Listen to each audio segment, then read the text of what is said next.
Hello les taravanautes. Aujourd'hui la météo annonce une journée qui devrait être une pure merveille. Alors écoutez, je vous propose d'aller faire une petite virée à moto dans le sud du Morbihan. Allez, vamos!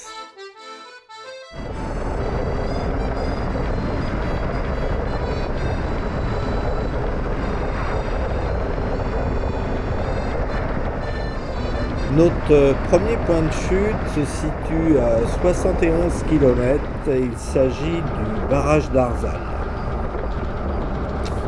Pour s'y rendre, on emprunte une route qui serpente comme si elle hésitait elle-même à choisir une direction. Un champ à gauche, un champ à droite et des champs bien souvent inondés. On traverse des villages où le panneau d'entrée et celui de sortie sont souvent très rapprochés. Mais quel régal de rouler sur ces routes peu encombrées et très printanières.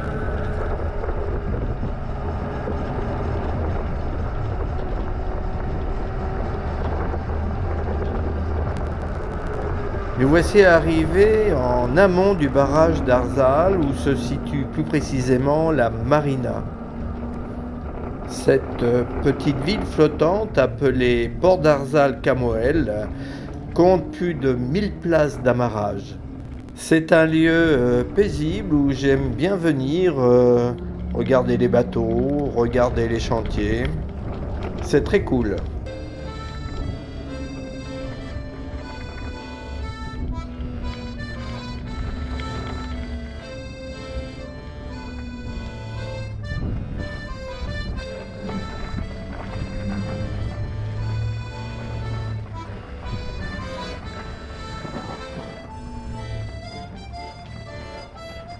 Quant au barrage d'Arzal, il s'agit en fait d'un mur de 500 mètres de long qui ne sert pas seulement à bloquer l'eau, mais également à gérer toute une rivière. Il fut construit en 1970 sur l'estuaire de la Vilaine. Il a deux fonctions majeures. Il régule le débit de la rivière pour éviter les crues historiques et il crée un gigantesque réservoir d'eau douce qui approvisionne en eau potable une grande partie de la Bretagne Sud et de la Loire-Atlantique.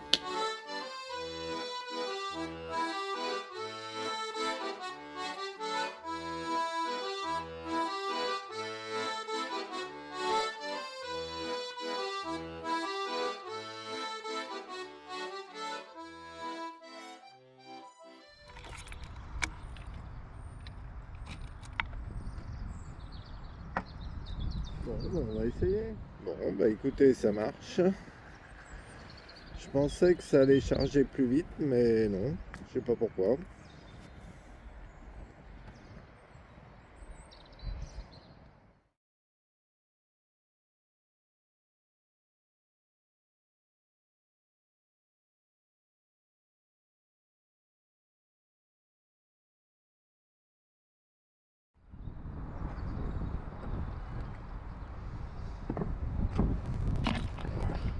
Bon, bah voilà, la charge est faite.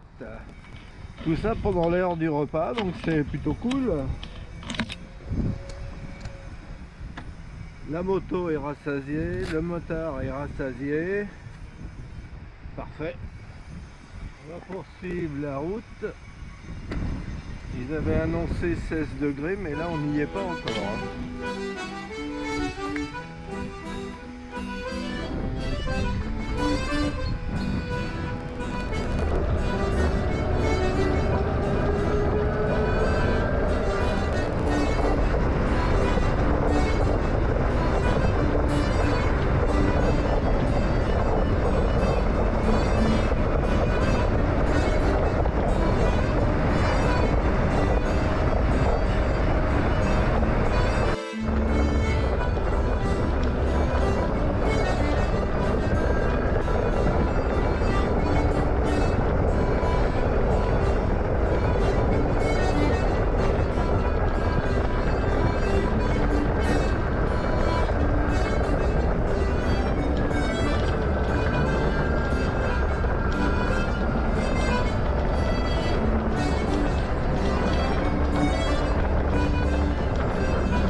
Quand on arrive sur la Roche Bernard, la première chose que l'on voit, c'est le magnifique pont suspendu.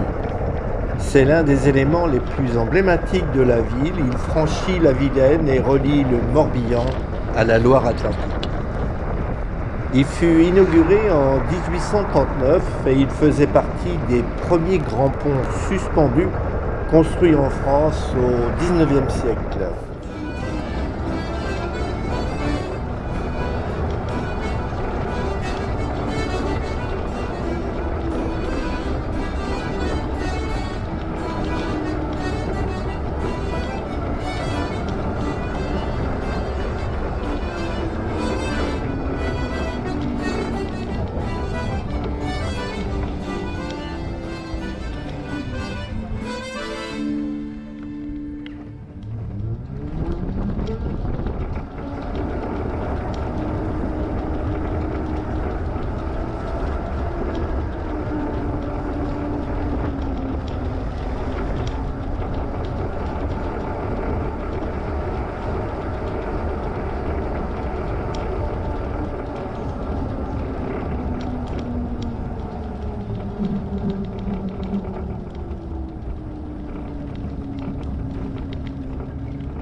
La Roche-Bernard est une charmante petite cité de caractère.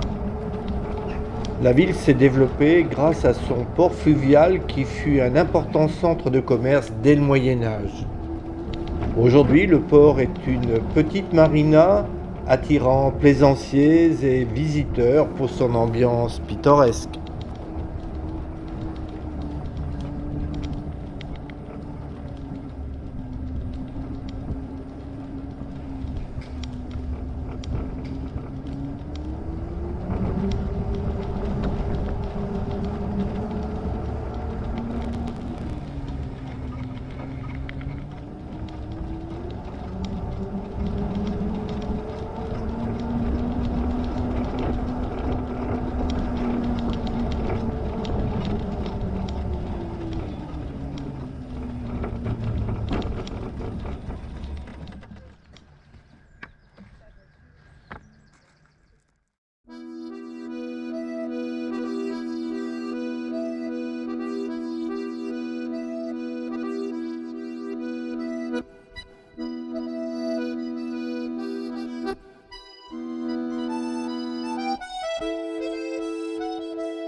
Deux mots sur cette partie du sud Morbihan où je vous emmène. La presqu'île de Quiberon, où nous roulons maintenant, est une bande de terre longue d'environ 14 km, reliée au continent par l'étroit isthme de Penthièvre.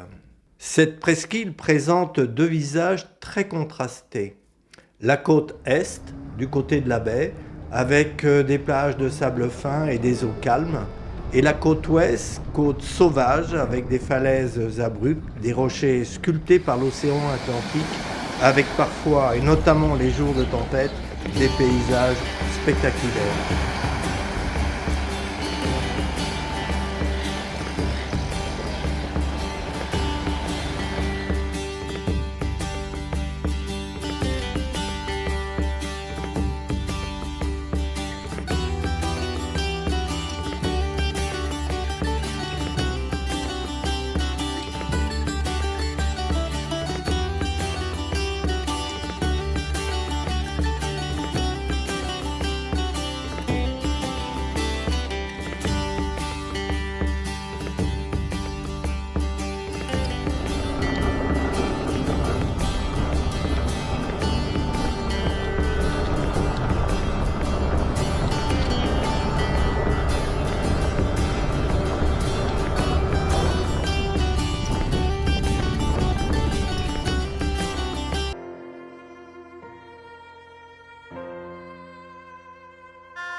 La baie de Quiberon, où nous nous rendons, est une vaste mer intérieure d'environ 25 kilomètres de long.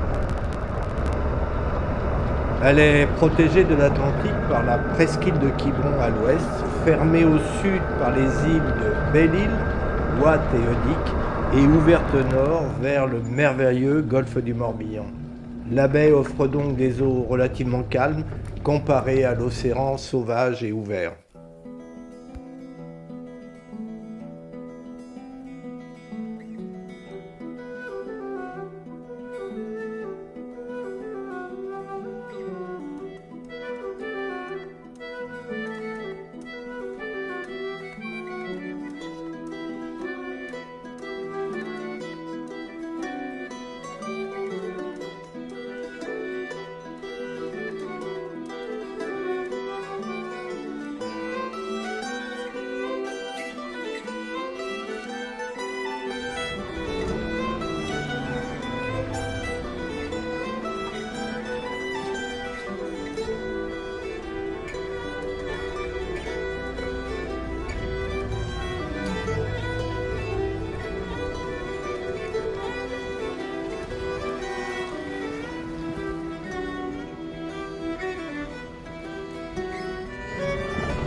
La région est riche en vestiges mégalithiques, avec notamment les célèbres alignements de Karnak que nous voyons devant nous.